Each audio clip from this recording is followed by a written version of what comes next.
Hi students, நம்ம last கிளாஸ்ல geography second சாப்டர்ல பார்த்தோம். செகண்ட் சாப்டர்ல இருக்கக்கூடிய 2 மார்க் क्वेश्चंस பார்த்தோம். இன்னைக்கு கிளாஸ்ல என்ன பார்க்க போறோம்னா எகனாமிக்ஸ்ல second chapter globalisation and trade. இந்த சாப்டர்ல இருக்கக்கூடிய டீடைல் ஆன்சர் தான் இன்னைக்கு பார்க்க போறோம். ஸோ இந்த சாப்டர்ல இருக்கக்கூடிய டீடைல் 3 டீடைல்ஸுமே ரொம்ப இம்பார்ட்டண்ட்டான டீடைல். அந்த டீடைல் தான் நம்ம இன்னைக்கு கிளாஸ்ல பார்க்க போறோம். ஸோ பேஜ் நம்பர் 303ல ஸ்டார்ட் ஆகுது இந்த lesson. So globalisation and trade. So இந்தியாவில் இருக்கக்கூடிய ட்ரேட் அண்ட் இதை பற்றி தான் ஃபுல் லெசன், அதாவது multinational companies, corporate companies, so globalisation அப்படின்னா என்ன, அதோட சேலஞ்சஸ்லாம் என்ன, அதெல்லாம் பார்க்குறதா இந்த சாப்டர். ஸோ இந்த சாப்டர் இருக்கக்கூடிய 3 இம்பார்ட்டன்ட் டீட்டெயில் ஆன்சர் தான் பார்க்க போகிறோம். ஸோ பேஜ் நம்பர் 310 இருக்குது பாருங்கள், 3 ப்ரீஃப் ஆன்சர்னு சொல்லிட்டு. ஸோ இந்த 3 ஆன்சர்ஸ் தான் கொஸ்டின் ஆன்சர் தான் பார்க்க போகிறோம். ஸோ ஃபஸ்ட் ஒன் பாருங்கள், briefly explain the advantages and disadvantages of MNC. So MNC is nothing but multinational companies தான் வந்துட்டு MNC அப்படின்னு சொல்லுவோம். ஸோ அந்த MNCயோட அட்வான்டேஜஸ் என்ன, டிஸ்அட்வான்டேஜஸ் என்ன அப்படின்னு கேட்குறாங்க. இது first question. Second one is right about the world trade organisation. So world trade organisation WTO பற்றின ஒரு ப்ரீஃப் நோட் கொடுக்க சொல்கிறாங்க. இது செகண்ட் கொஸ்டின். தேர்ட் ஒன் பார்த்தீங்கன்னா right the challenges of globalisation. So குளோபலைசேஷனோட சேலஞ்சஸ் என்னென்னா, அவங்க என்னென்ன சேலஞ்சஸை வந்துட்டு ஃபேஸ் பண்ணுறாங்க அப்படின்னு கேட்குறாங்க. இதுதான் தேர்ட் கொஸ்டின். ஸோ இந்த 3 கொஸ்டின் தான் நம்ம இன்றைக்கி கிளாஸில் பார்க்க போகிறோம். ஸோ ஃபஸ்ட்டு எது பார்க்கலாம்னா right the challenges of globalisation. So first third question பார்க்கலாம்.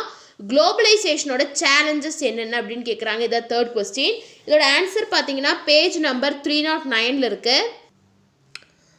ஸோ 309ல் சேலஞ்சஸ் ஆஃப் குளோபலைசேஷன் அப்படின்னு இருக்குது பாருங்கள். இந்த 7 பாயிண்ட்ஸும் தான் இந்த கொஸ்டினோட ஆன்சர். ஸோ ஃபஸ்ட்டு பாயிண்ட் பாருங்கள், the benefits of globalisation extend to all the countries that will not happen automatically. So இந்த குளோபலைசேஷனோட பெனிஃபிட்ஸ், இந்த குளோபலைசேஷன் மூலமா நமக்கு கூடிய பெனிஃபிட்ஸ் வந்துட்டு எல்லா கண்ட்ரீஸ்க்கும் எக்ஸ்டெண்ட் ஆகாது, அதாவது ஆட்டோமேட்டிக்காக அது எக்ஸ்டெண்ட் ஆகாது, நம்ம தான் வந்துட்டு அதை எக்ஸ்டெண்ட் பண்ணணும் அப்படிங்கிறாங்க. ஸோ அதான் first point. The benefits of globalisation extend to all countries that will not happen automatically. So அந்த குளோபலைசேஷனோட பெனிஃபிட்ஸ் வந்துட்டு எல்லா கண்ட்ரீஸ்க்கும், வேர்ல்டில் இருக்கக்கூடிய எல்லா கண்ட்ரீஸுக்கும் ஆட்டோமேட்டிக்காக எக்ஸ்டெண்ட் ஆகாது. இது ஃபர்ஸ்ட் பாயிண்ட். செகண்ட் பார்த்தீங்கன்னா the fear that globalization leads to instability in the developing world.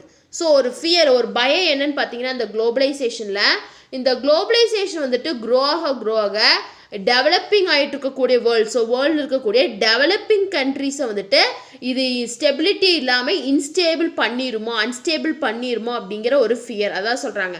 The fear that globalization leads to the instability in the developing world. Develop ஆகிட்டு இருக்கக்கூடிய வேர்ல்டில் வந்துட்டு ஸ்டேபிளாக இல்லாமல் ஏதாச்சும் இன்ஸ்டெபிலிட்டி ஆகிடுமோ, அன்ஸ்டேபிள் ஆகிடுமோ அப்படிங்கிற ஒரு பயம். இது செகண்ட் சேலஞ்ச். தேர்ட் சேலஞ்ச் என்னன்னு பார்த்தீங்கன்னா, the industrial world that increased global competition will lead in race to the bottom in wages, labor right and employment practice. So industrial வேர்ல்டில் வந்துட்டு இந்த குளோபல் காம்படிஷன் வந்துட்டு இன்க்ரீஸ் ஆகிட்டே இருக்குது. ஸோ இந்த increase ஆகும்போது என்னென்னு பார்த்தீங்கன்னா, என்ன ப்ராப்ளம்ஸ் வருதுன்னு பார்த்தீங்கன்னா, வேஜஸ். ஸோ வேஜஸில் ப்ராப்ளம்ஸ் இருக்குது, லேபர், அந்த ஒர்க் பண்ணுறவங்களோட லேபர் ரைட்ஸில் ப்ராப்ளம்ஸ் இருக்குது, அதே மாதிரி எம்ப்ளாய்மெண்ட் ப்ராக்டிஸ். ஸோ இது எல்லாத்துலேயுமே ஒரு ப்ராப்ளம்ஸ் இருக்குது.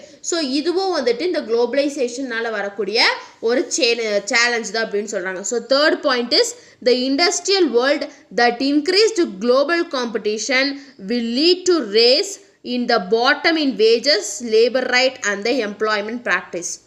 நெக்ஸ்ட் பாருங்கள், it leads to global imbalance. So வந்துட்டு இது இந்த குளோபலைசேஷன் மூலமா இன்பேலன்ஸ், அதாவது பேலன்ஸ் இல்லாமல் ஒரு இம்பேலன்ஸ் பொசிஷனுக்கு இந்த குளோபல் வந்துட்டு இந்த வேர்ல்டு வந்துட்டு வரலாம் அப்படிங்கிறாங்க. இதுதான் ஃபோர்த்து சேலஞ்ச். ஃபிஃப்த்து சேலஞ்ச் பாருங்கள், globalisation has lead to an increase in activities such as child labor and slavery. So இந்த குளோபலைசேஷன் மூலமா இந்த child labour and slavery practices வந்துட்டு ஆக்டிவிட்டீஸ் வந்துட்டு இன்க்ரீஸ் ஆகும். ஸோ சைல்ட் லேபர்னா தெரியும், குழந்தை தொழிலாளி. அதே மாதிரி ஸ்லேவரினா அடிமை மாதிரி நடத்துவாங்க, அதான் ஸ்லேவரி. ஸோ இந்த குளோபலைசேஷனால இந்த ரெண்டு ஆக்டிவிட்டியும் வந்துட்டு இன்க்ரீஸ் ஆகிறதுக்கு நிறையவே சான்சஸ் இருக்குது அப்படிங்கிறாங்க. நெக்ஸ்ட்டு 6th சேலஞ்ச் பாருங்கள். people started consuming more junk food. This caused the dehydration of health and spread of diseases. So இந்த குளோபலைசேஷனால் பீப்புள்ஸ் என்ன பண்ணுவாங்கன்னா அதிகமான ஜங்க் ஃபுட்டை வந்துட்டு கன்சியூம் பண்ண ஆரம்பிப்பாங்க. ஸோ அதிகமாக ஜங்க் ஃபுட் கன்சியூம் பண்ணும்போது அவங்களோட ஹெல்த் வந்துட்டு டீக்ரேட் ஆகி அதனால் செவரல் டிசீசஸ் வந்துட்டு ஸ்ப்ரெட் ஆகலாம் அப்படிங்கிறாங்க. ஸோ இது வந்துட்டு ஒரு 6th சேலஞ்ச். 7th சேலஞ்ச் என்ன பார்த்தீங்கன்னா globalisation has lead to environmental degradation. So வந்துட்டு இந்த குளோபலைசேஷனால் என்விரான்மெண்டல் டிகிரடேஷன் வரக்கு கூட சான்சஸ் இருக்குது அப்படின்னு சொல்கிறாங்க. ஸோ இதான் வந்துட்டு challenges for globalization. So first one is the benefits of globalization did not extend to all countries automatically. அதோட benefits வந்துட்டு extend ஆகாது. இது first one. Second one is the fear that globalization makes the instability in the developing world. So developing countries வந்துட்டு unstable ஆக்கிடுமோ அப்படிங்கிற ஒரு fear இருக்கு. Third பார்த்தீங்கன்னா industrial வேர்ல்டில் இந்த குளோபல் காம்படிஷன் இன்க்ரீஸ் ஆக நிறைய ப்ராப்ளம்ஸ் வந்துட்டு வருது. அதாவது வேஜஸில், லேபர் ரைட்ஸில், அதே மாதிரி எம்ப்ளாய்மெண்ட் ப்ராக்டிஸ்ன்னு சொல்லிட்டு நிறைய ப்ராப்ளம்ஸ் வந்துட்டு அரைஸ் ஆகுது. இது ஒரு challenge. And fourth one is it leads to global imbalance. And fifth one is it has lead to an increase in activities such as child labor and slavery. And sixth challenge is people started consuming more junk food, so the health of the people can degrade and there is a many spread of diseases. So அதனால நிறைய diseases spread ஆகிறதுக்கு chances இருக்கு, and there is a chance of spreading more and more diseases. So last chance என்னன்னு பார்த்தீங்கன்னா it lead to the environmental degradation also. Not only the health degradation of the people, it also leads to environmental degradation. So இதுதான் வந்துட்டு குளோபலைசேஷனோட challenge. So challenges of globalisation அப்படின்னு கேட்கும்போது 7 challenges இருக்குது. இந்த 7 challenges எழுதணும். ஸோ இதான் வந்துட்டு தேர்ட் டீட்டெயிலோட ஆன்சர். நெக்ஸ்ட் டீட்டெயில் பாருங்கள். Second detail, right about the world trade organisation. So world trade ஆர்கனைசேஷனை பற்றி எழுதுங்க. WTO அப்படின்னு சொல்லுவாங்க. ஸோ அதை பற்றின ஒரு ப்ரீஃப் நோட் எழுதணும். இதான் வந்து செகண்ட் டீட்டெயில். இந்த டீட்டெயிலோட ஆன்சர் எங்கே இருக்குதுன்னு பார்த்தீங்கன்னா பேஜ் நம்பர் 308 இருக்குது. ஸோ பாருங்கள், page number 308 world trade organisation இருக்குது பாருங்கள், WTO. இதான் வந்துட்டு ஸ்டார்டிங். நெக்ஸ்ட் அதோட அப்ஜெக்டிவ்ஸ், WTOட அப்ஜெக்டிவ்ஸ் என்னென்னு எழுதணும். ஸோ இதான் வந்துட்டு செகண்ட் டீட்டெயிலோட answer. The signing of the final act of Uruguay round by member nations of GATT in April 1994 paved the way for setting up of the WTO. So இந்த signing அதாவது வந்துட்டு final act signing, அதாவது வந்துட்டு ஃபைனலாக sign பண்ணுறாங்க. யாருன்னு பார்த்தீங்கன்னா யுருகை round அப்படிங்கிற அதோட ஆர்கனைசேஷன் மாதிரி. அதில் இருக்கக்கூடிய மெம்பர் நேஷன்ஸ் எல்லாம் வந்துட்டு ஏப்ரல் 1994 வந்துட்டு ஒரு ஆக்ட் வந்துட்டு சைன் பண்ணுறாங்க. அந்த ஆக்ட் தான் வந்துட்டு இந்த WTO வந்துட்டு செட்டப் பண்ணுறக்கு ஒரு வேவாக வந்துட்டு இருந்துச்சு அப்படிங்கிறாங்க. So the signing of the final act of Uruguay round by the member nations of GATT in April 1994 paved the way for setting up the WTO. An agreement to this effect was signed by 104 members. So இந்த அக்ரிமெண்ட்டில் எவ்வளோ பேர் sign பண்ணியிருக்காங்கன்னு பார்த்தீங்கன்னா 104 member countries வந்துட்டு இதில் sign பண்ணியிருக்காங்க. The WTO agreement came into force from January 1, 1995. So இந்த agreement, இந்த WTOட அக்ரிமெண்ட் வந்துட்டு எப்போ வந்துட்டு ஃபோர்ஸுக்கு வர ஆரம்பிச்சதுன்னு பார்த்தீங்கன்னா ஜான்வரி 1995 வர ஆரம்பிச்சது. ஸோ இந்த வேர்ல்டு ட்ரேட் ஆர்கனைசேஷனோட headquarters just for information தெரிஞ்சுக்கோங்க, ஜெனீவா, சுவிட்சர்லாண்டு இருக்குது. இதோட பர்பஸ் என்னென்னு பார்த்தீங்கன்னா ரெகுலேஷன் அண்ட் இன்டர்நேஷ்னல் ட்ரேட் இதோட பர்பலேஷன். இதில் மெம்பர்ஸ் யார், WTOட மெம்பர்ஸ் யாருன்னு பார்த்துக்கோங்க. Director general, 4 deputy director general and other 600 official staff from around 80 member countries. So director general இருப்பாங்க, 4 டெப்யூட்டி டைரக்டர் ஜெனரல் இருப்பாங்க, அதே மாதிரி 60 அஃபிஷியல் ஸ்டாஃப்ஸ் இருப்பாங்க. அரௌண்ட் 80 மெம்பர் கண்ட்ரீஸ்லேருந்து 600 அஃபிஷியல் ஸ்டாஃப்ஸ் வந்துட்டு இருப்பாங்க. நெக்ஸ்ட் பாருங்கள் அப்ஜெக்டிவ்ஸ் ஆஃப் WTO. ஸோ இந்த வேர்ல்டு ட்ரேட் ஆர்கனைசேஷனோட ஆப்ஜெக்டிவ்ஸ் என்னென்ன? To set and enforce the rules for international trade. So international ட்ரேடுக்கு வந்துட்டு சில ரூல்ஸ் அண்ட் ரெகுலேஷன்ஸை கொண்டு வந்து அதை வந்துட்டு என்ஃபோர்ஸ் பண்ணணும் அப்படிங்கிறது ஃபர்ஸ்ட் ஒன். செகண்ட் ஒன் பார்த்தீங்கன்னா to provide a forum for negotiating and monitoring further trade liberalisation. So trade liberalisation பார்க்கும்போது எல்லாருமே ரொம்ப யுனைட்டியாக இருக்கணும் அப்படிங்கிறது தான். ஸோ வந்துட்டு நெகோஷியேட் அந்த மானிட்டர் பண்ணுறதுக்கு ட்ரேட் லிபரலைசேஷனை வந்துட்டு மானிட்டர் பண்ணுறதும் வந்துட்டு இதோட objective. To resolve trade dispute. So ட்ரேட்னால ஏதாச்சும் ப்ராப்ளம்ஸ், 2 கண்ட்ரீஸ்குள்ளே ஏதாச்சும் ப்ராப்ளம்ஸ் வருது அப்படின்னா அந்த டிஸ்பியூட்டை ரிசால்வ் பண்ணுறதும் இதோட ஆப்ஜெக்டிவ் தான். Introduction of the sustainable development and environment can go together. So sustainable டெவலப்மெண்ட்டை வந்துட்டு இன்ட்ரடியூஸ் பண்ணணும். ஸோ அதனால என்விரான்மெண்ட் வந்துட்டு முன்ன நோக்கி ஃபார்வர்டாக போகணும். To ensure the developing countries secure a better share of growth in world trades. So develop ஆகிட்டு இருக்கக்கூடிய கண்ட்ரிஸ், அதாவது டெவலப்பிங் கண்ட்ரீஸில் வந்துட்டு செக்யூர் பண்ணுறாங்க. அதாவது வந்துட்டு வேர்ல்டு ட்ரேடோட க்ரோத்துக்கு பெட்டர் ஷேரை வந்துட்டு அவங்க செக்யூர் பண்ணுறாங்க. டு ரிசால்வ் ட்ரேட் டிஸ்பியூட்ஸ், மேலே சொன்ன மாதிரி ட்ரேட் டிஸ்பியூட்ஸை ரிசால்வ் பண்ணும். To increase the transparency of decision making process. So ஒரு ட்ரேடு சம்மந்தமாக ஏதாச்சும் டெசிஷன் எடுக்கிறாங்க அப்படின்னா அது எல்லாத்துக்கும் தெரிஞ்ச மாதிரி இந்த டெசிஷன்ஸ் இருக்கட்டும். ஸோ வந்துட்டு அந்த டிரான்ஸ்பரன்சியை வந்துட்டு இன்க்ரீஸ் பண்ணணும். நெக்ஸ்ட் பார்த்தீங்கன்னா introduction sustainable development, the development and environment can go together. So வந்துட்டு சஸ்டைனபிள் டெவலப்மெண்ட்டோட இன்ட்ரடக்ஷன் அதே மாதிரி என்விரான்மெண்ட் வந்துட்டு நல்லா டெவலப் ஆகி டுகெதராக வந்துட்டு மூவ் ஆகணும். To ensure full employment and broad increase in effective demand. So full எம்ப்ளாய்மெண்ட்னா எல்லாத்துக்கும் ஒரு எம்ப்ளாய்மெண்ட்டை கொடுக்கணும்.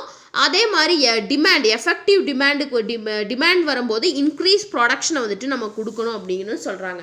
ஸோ ஆப்ஜெக்டிவ்ஸ் ஆஃப் WTO பார்க்கும்போது தேர் ஆர் 6 ஆப்ஜெக்டிவ்ஸ். ஏன்னா வந்துட்டு ஒரு பாயிண்ட் 2 பாயிண்ட் வந்துட்டு திருப்பி ரிப்பீட் ஆயிருக்கு.